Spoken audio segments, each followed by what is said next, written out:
I think they're... My name is Brian, and I'm a special agent.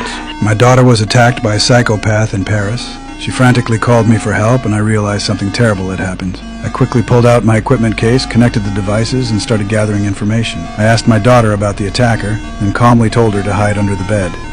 They're going to take you. Jim, stay focused, baby. This is key. You will have 5, maybe 10 seconds. Very important seconds.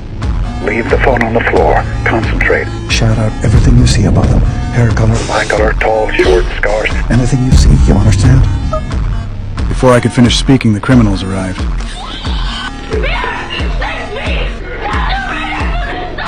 Hearing my daughter's heart-wrenching screams, my heart was breaking. Soon the phone went silent. I knew it had fallen into the criminals' hands. I don't know who you are. I don't know what you want. If you let my daughter go now, that'll be the end of it. But if you don't, I will look for you. I will find you. And I will kill you. Good luck.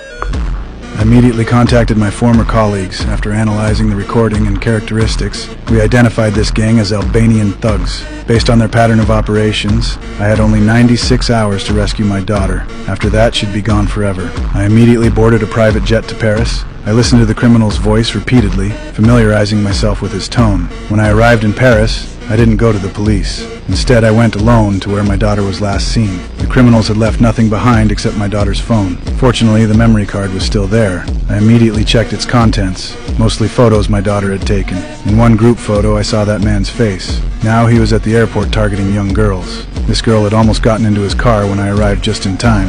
I grabbed him and shoved him into the car, punching him repeatedly while demanding to know where my daughter was. But before he could speak, his accomplice pulled him out of the car. By the time I subdued the accomplice outside, the first man had escaped. I quickly drove after him. Just as I was about to catch him, he turned and jumped from the overpass. In a moment of carelessness, he was crushed under the wheels. Now I had no leads at all.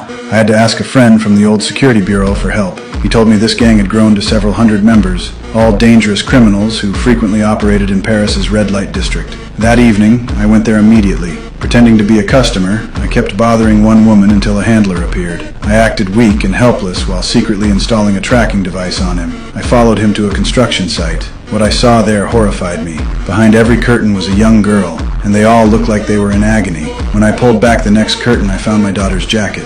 I knocked out the man inside with one punch and tried to get information from the girl, but she was already delirious. I eliminated the thug who came in, then left with the girl. I skillfully treated her injuries. When she woke up, I showed her my daughter's clothes. She gave me an address. Following her description, I came to this place. Looking at the men here, I knew I'd found the right